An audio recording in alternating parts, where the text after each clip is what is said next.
With that said, I'm here to talk about Randy Miller, and George said my time is done, so thank you. I'm not going to go too long, I promise you, George. But Randy, I hope you had a nice flight down here with Tim today. Randy came in from Sacramento, so Randy and Tim came down from Sacramento. I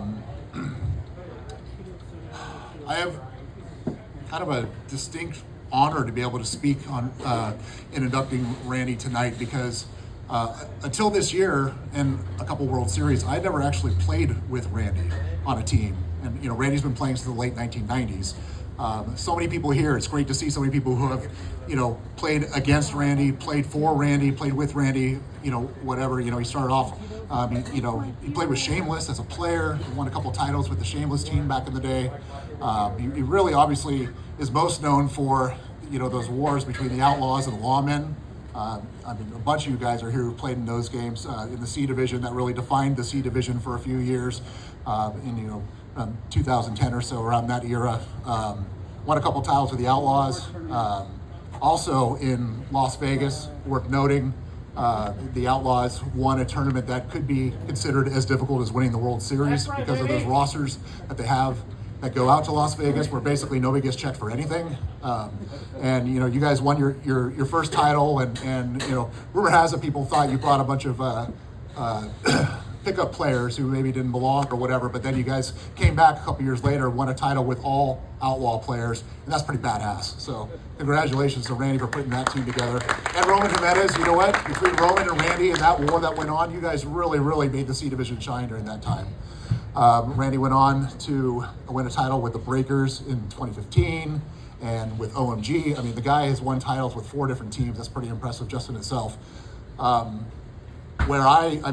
I've witnessed Randy from afar, both as just a friend and a member of the league, and also somebody whose B team had to lose to them, it felt like once a year for whatever reason in those BC games, which is really irritating because you brought your team to play every damn time. Or some other people rolled over, but you guys always came to play. And I always saw a guy who not only knew what he was doing, putting together a team, but had a group of players who loved playing for you. This is a leader of men that we're talking about, Randy Miller right here. That doesn't do justice to the player that he has been, that he was, that he still is. He's playing for my team now. But think back to a time where a guy is a left-hander playing shortstop and playing it damn well. That's hard to do as a left-hander. A guy who could hit the ball wherever the hell he wanted to. A guy with a good eye. That doesn't even speak to the fact that the guy is the best pitcher I've ever seen. Randy Miller is known as being a phenomenal pitcher. We've had some good ones in this league. Roman Jimenez back there also. But Randy Miller, man, that was a guy that in my B team, when I had room for some pickup players, I said, I need that guy on my team. And he was my number one priority in 2013 when we went to Washington, D.C. as a person to pick up because I knew his pitching played. It did not matter whether he was in C or in B or whatever, his pitching played because he would not walk people. And as you've all been in tournaments, if your pitcher's not walking people, you have a chance. So Randy fit right in. He was just the most positive personality in our dugout. It was just an honor to have him play with us. And again, in Kansas City in 2019, loved having you fit in greatly with everybody. What are you up to? Like, this is going to be your 19th World Series this year or something? 18? What's that? 21st, that's what I said. 21 World Series. So, as you know, I've only been with you for a couple of those, but this is a man who's had some success in his life, and that success is not just based on his statistics, on his managerial record.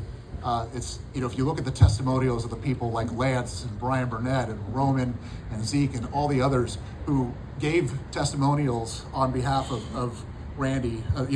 Like I said, I'm lucky enough to be up here giving the speech to induct you, but I'm just the voice of probably dozens of people who wanted to have this honor to speak for you on your behalf. And these testimonials were just amazing. The effect you have on people's lives, not just their games, but you gave them a team they could be comfortable with. When you think of Hall of Famers, a lot of people say, well, you need to be on the board to be in the Hall of Fame.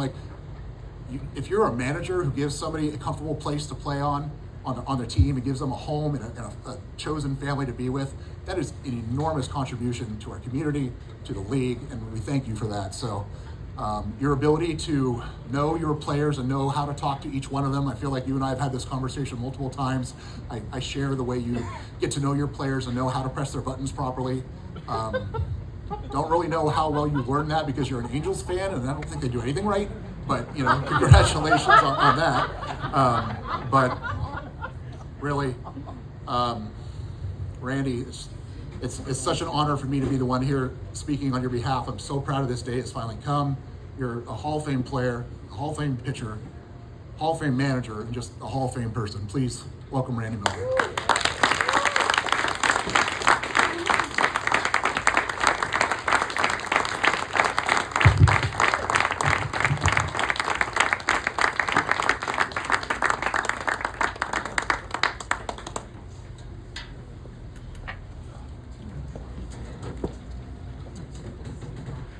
So apparently I'm hitting cleanup today. Woo! Part of the problem with being last is going after such great speeches by Steve and Kent and Steven. My speech is going to be like 2 minutes now because they kind of said everything that I wanted to say. But I'm sure that makes you happy. Yes, I know. But I do want to thank the AFCSL board. I want to thank the Hall of Fame committee. I want to thank the voters. I want to congratulate my fellow inductees. I am proud to say that they have all been friends of mine for a long time. And we finally got there, didn't we? Sure did. Yeah. And I want to thank Jeff Praught and all his little minions that put the nomination together, and which is the reason why I'm standing here now. And I really appreciate that. It's I can tell you that I didn't have the same reaction that Steven had when I was told. Jeff called me and he goes, "So can you make another trip to San Diego?" And this was before the season ended, and I was like, "Well, I already told you I can't come that weekend. My husband's got a concert that I'm going to." And that's what was going through my head. And then he told me what it was really for. And it was, I don't know how, like 20 seconds of dead air because I was fighting back tears. Aww. It's very meaningful to me. I'm very emotional about this. This is something that I've wanted to have just to be mentioned with all these Hall of Fame people that are here and the ones that are not here. Just to be in those same sentence with all of them is just amazing to me. I'm honored, I'm humbled, I'm giddy, I'm emotional, and I'm awestruck just to be listed in that same sentence with all of those people. I want to thank my husband.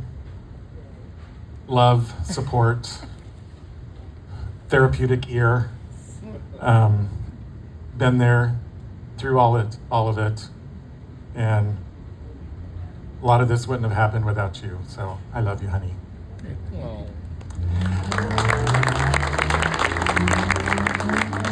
I want to thank my players over the years because without them, I also wouldn't be here. A lot of them are standing over there just ready to mock me at any moment. You don't know why I say his name, Brian.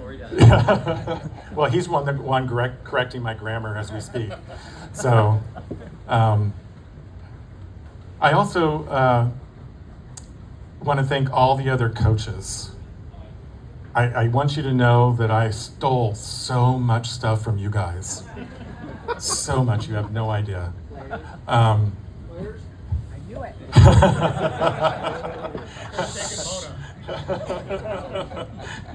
Anyway. So I wanted to tell you guys a little story about how I got started in gay softball.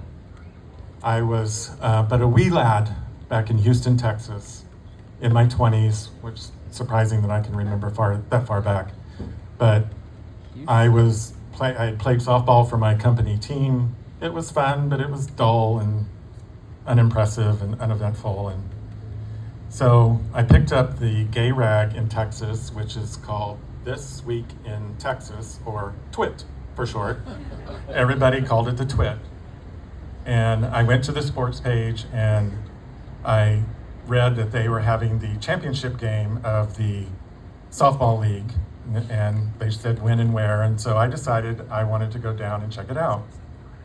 And so I went by myself, and I kind of stood back. I didn't go to the stands or the bleachers where all the people were, but I just kind of stayed back a little bit just to watch. I'm a competitive person, so I was watching the game, and I was thinking, wow, these guys can play pretty well. I think I can hang with them. But what really drew me was watching all the people there. It was very evident that it was definitely a gay sporting event. But there were fans, and there was friendship, and there was fellowship. And most of all, it was community. And I was like, wow, you can be gay and play sports and have friendships and fans and people cheering for you. And I'm like, I have to be a part of this. So I waited till the next season. I went down, I signed up, I did stuff you were supposed to do to get in the league. After a couple of years, I got noticed, and a coach picked me up to be on his team. Most of you are not going to know this name, but I know Brian knows him. I'm pretty sure Roman probably knows him. I know you know him. His name is Bill Sampson. He eventually went on to be the commissioner of Naga, but he was my coach first, and he basically taught me how to play softball. And what he also did that he didn't realize he was doing was imparting his coaching wisdom on me. Not that I had any aspirations of being a coach, but I was just absorbing, I was learning, I was taking it all in, and he was very much been my mentor. And I've been fortunate enough to see him at the World Series and have been able to thank him to his face for everything that he did for me. And he's still playing also, so that's great news as well. So I took all that I learned from him and kind of developed my own coaching style. And I really appreciate the nice things that Jeff said about me with being able to connect with my players. That is one of the things that I always strive to do, was connect with them. As we all know, trying to corral 15 plus personalities into one cohesive unit and still win softball games. Sorry. Yeah. How do you know? Some people have more than one person. Yeah. I mean, we've got 5 of them going on over there that is very distracting right now. Oh. Anyway, it's not an easy thing to do. And even if you're not a coach, you know that's not an easy thing to do. But there were other things too. There was teaching fundamentals. I went to World Series in 2002, I think it was. I watched the finals in the C division. It was Mid-Atlantic or whatever that league is. And it wasn't one of those things where, okay, this team really needs to be playing in a higher division, which happens a lot, as we all know. But that wasn't the case with them.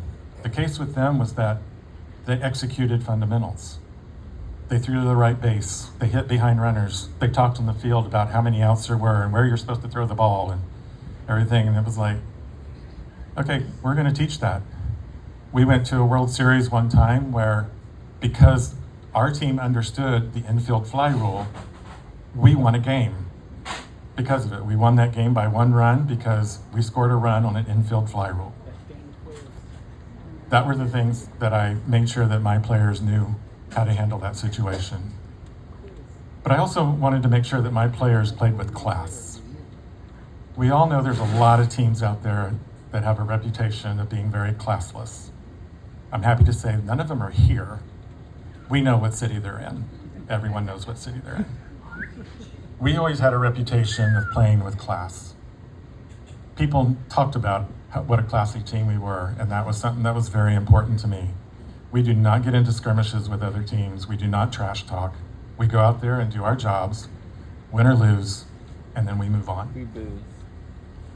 But I think the thing that stood out to me the most with the coaching was teaching. I loved teaching. Teaching people what those fundamentals were, teaching them, how they're supposed to play and how they're supposed to handle this situation and everything. And the reason for all of that is that I feel like it's our responsibility to pass the torch.